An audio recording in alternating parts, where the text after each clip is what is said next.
क्या अभिमन्यु सच में शक्तिशाली था या किसी वरदान के बल पर विजयी हुआ? अभिमन्यु किसके पुत्र थे? इस रहस्य को आप भी अवश्य जानना चाहेंगे। महाभारत के आदि पर्व अध्याय 67 में वैशंपायन जी जन्मेजय को महाभारत काल में देवताओं और दैत्यों के जो अंशावतार हुए थे उनका वर्णन करते हैं। वहां अभिमन्यु के बारे में बताते हुए वैशंपायन जी कहते हैं, वर्चा नाम से विख्यात जो चंद्रमा का प्रतापी पुत्र था वही महायशस्वी अर्जुन कुमार अभिमन्यु हुआ। जन्मेजय, उसके अवतार काल में चंद्रमा ने देवताओं से इस प्रकार कहा, मेरा पुत्र मुझे अपने प्राणों से भी अधिक प्रिय है, आठ मैं इसे अधिक दिनों के लिए नहीं दे सकता, इसलिए मृत्युलोक में इसके रहने की कोई अवधि निश्चित कर दी जाए, फिर उस अवधि का उल्लंघन नहीं किया जा सकता। पृथ्वी पर असुरों का वध करना देवताओं का कार्य है और वह हम सबके लिए करने योग्य है। आठ उस कार्य की सिद्धि के लिए यह वर्चा भी वहां अवश्य जाएगा, परंतु दीर्घकाल तक वहां नहीं रह सकेगा। भगवान नर, जिनके सखा भगवान नारायण हैं, इंद्र के अंश से भूतल में अवतीर्ण होंगे। वहां उनका नाम अर्जुन होगा और वे पांडु के प्रतापी पुत्र माने जाएंगे। श्रेष्ठ देवगण, पृथ्वी पर यह वर्चा उन्हीं अर्जुन का पुत्र होगा जो बाल्यावस्था में ही महारथी माना जाएगा। जन्म लेने के बाद 16 वर्ष की अवस्था तक यह वहां रहेगा।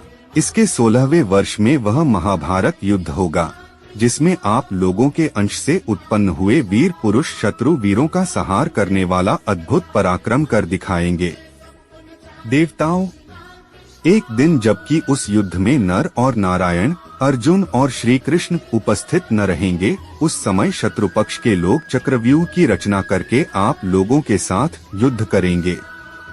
उस युद्ध में मेरा यह पुत्र समस्त शत्रु सैनिकों को युद्ध से मार भगाएगा और बालक होने पर भी उस अभेद व्यूह में घुसकर निर्भय विचरण करेगा तथा बड़े बड़े महारथी वीरों का संहार कर डालेगा। आधे दिन में ही महाबाहु अभिमन्यु समस्त शत्रुओं 1/4 भाग को यमलोक पहुंचा देगा। तदंतर बहुत से महारथी एक साथ ही उस पर टूट पड़ेंगे और वह महाबाहु उन सबका सामना करते हुए संध्या होते होते पुनः मुझसे आ मिलेगा।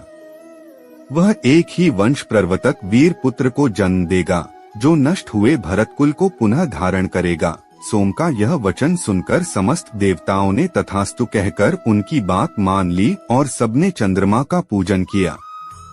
यह बात तो हो गई वरदान की, परंतु क्या आपको लगता है अभिमन्यु केवल वरदान पर ही निर्भर थे? अभिमन्यु वास्तव में बहुत शक्तिशाली योद्धा थे और चक्रव्यूह में प्रवेश करने के लिए उसकी वीरता की सराहना करनी आवश्यक है। एक बात हमें स्मरण रहना चाहिए कि अभिमन्यु को इस वरदान की कोई जानकारी नहीं थी। यह सब तो उसके जन्म से पहले निर्धारित कर दिया गया था कि उसके जन्म से पहले ही इसकी योजना बना ली गई थी। इसलिए हमें उनकी वीरता की प्रशंसा करनी चाहिए और अभिमन्यु कोई अपवाद नहीं है। युद्ध के 9वें दिन भीष्म इतने प्रचंड रूप से लड़ रहे थे कि युधिष्ठिर ने विजय की आशा ही छोड़ दी थी। युद्ध के 15वें दिन द्रोण अजेय थे। उन्होंने पांडव सेना को नष्ट कर दिया था। द्रुपद और विराट जैसे कई अन्य बड़े बड़े योद्धाओं को मार डाला था।